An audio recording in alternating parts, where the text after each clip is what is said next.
then they were looking for plant engineers for the intercontinental hotels came to Ireland, and they had Dublin, Limerick and Cork. They built the hotels, and they were looking for a commissioning guy who had experience of steam and all the various appliances. Well, no, a hotel isn't very unlike a ship, it's the same thing. So anyway, I applied for the job, and I got a job in the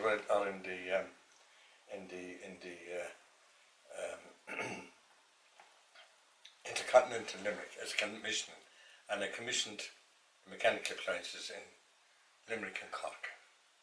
And I stayed there until my time was up. For 3 months I took the job for, right? And next thing I got the telegram, please report for sea duty.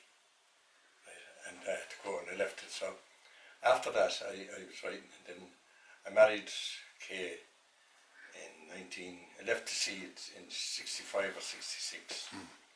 And I came back to Ireland, and I got a job with the Great Southern Hotels as maintenance manager or maintenance engineer. And my first brief was to Mulranney, Sligo and Bundoran.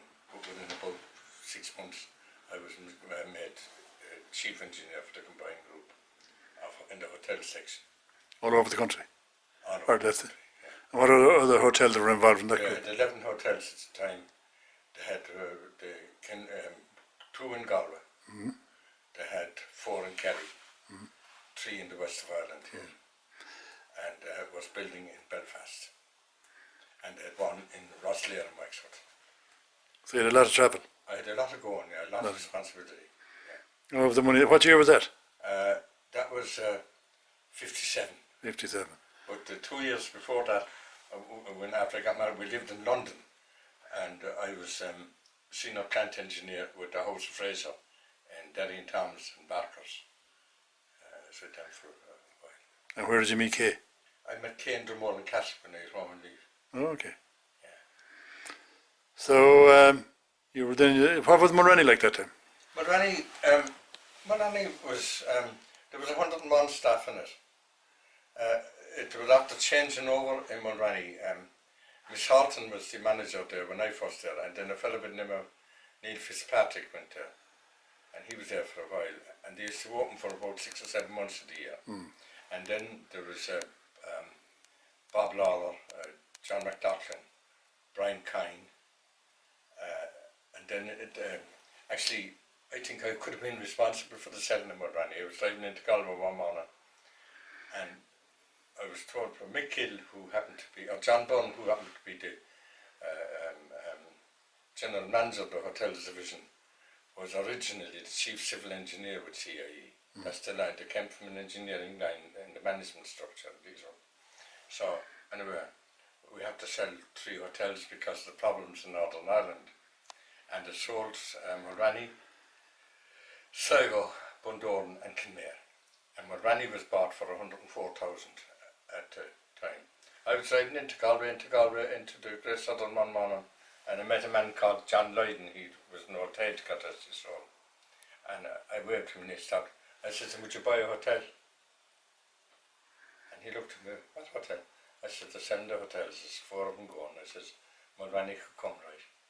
So I made arrangements for him to meet a guy by the name of Colin Rice, who was the operations manager, right? And Michael Conway, John Lydon, and a guy from up the Midlands, I can't think of his name now, they bought Mulranney. And the Magnificent bought Bundoran for 150, I think, or something like that, plus 6 acres that they didn't know about at all.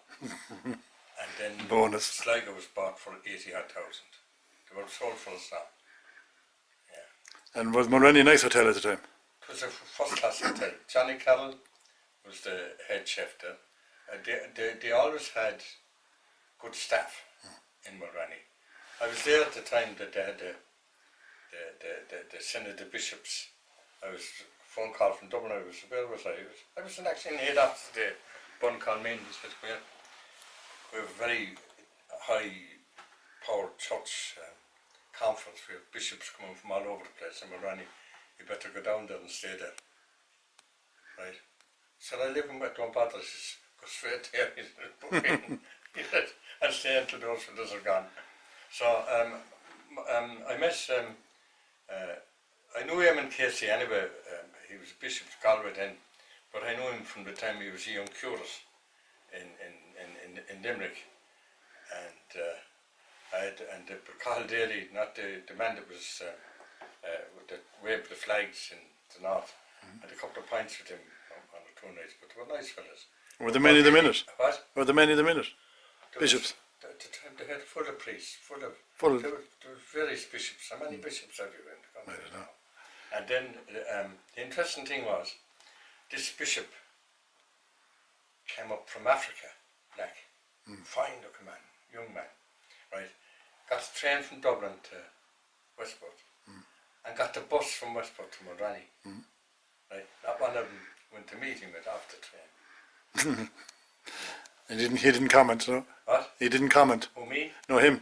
Well, I don't know what he thought of it, but he was nice enough, man. Nice but man, our Bishop Brown was, Casey was minding him at the time. He was awkward enough. Yeah, yeah. And there was a swimming pool there at the time. Big pool. It held, we used to pump the salt water up from the sea. That was part of my brief at times. Was a pump house down the bottom of the steps there, was it? Down the steps, yeah. There's a bronze pump there. We worked some money now could we got. But And the heat didn't heat the water, did it? no, it wasn't easy. I was the ASB offered to. There was a Coleman Morrissey was the group engineer for the ASB here in the west, and he offered to put in all the plant and that and everything. If we decided, but Jesus, we could never pay for the bill for it, eating it. Yeah. There'd be between 80 and 100,000 gallons in it. You don't know what year that hotel was built, not the hotel, the swimming pool was built. It was a man by the name of McLaughlin that built it. Was he local? No.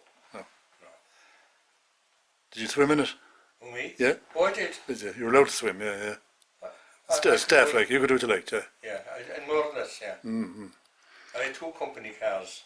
I had one for the north, North and Maxi, and I had a Cortina, 2-litre Cortina. Yeah. And what kind of visitors do you to get to the hotel down there? Well, they'd have, Mulranney, yeah. they'd have the Beatles stayed in it. Bob Lawler was the manager at that stage. Did you meet them, or did you see them there? I did, yes. The Beatles, and then the various dignitaries would come there.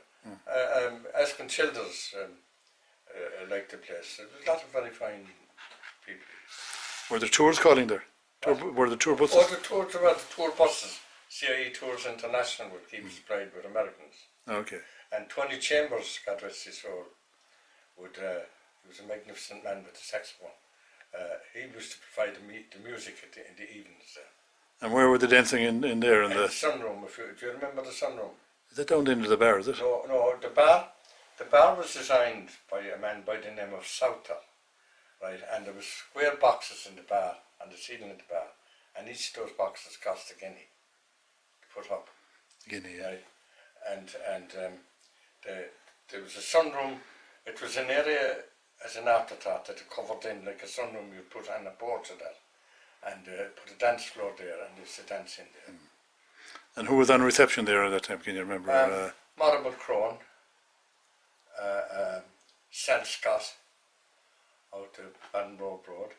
There were several girls there. Yeah. Yeah, okay, right, yeah. So how did you get to Westport? Well, you married somebody from I Westport, married is Kay. it? Yeah? And then when I got a job at the hotels, I mean, Westport was the centre as anywhere else. Right, so I came here and I'm here ever since. Okay. And what do you think of Westport?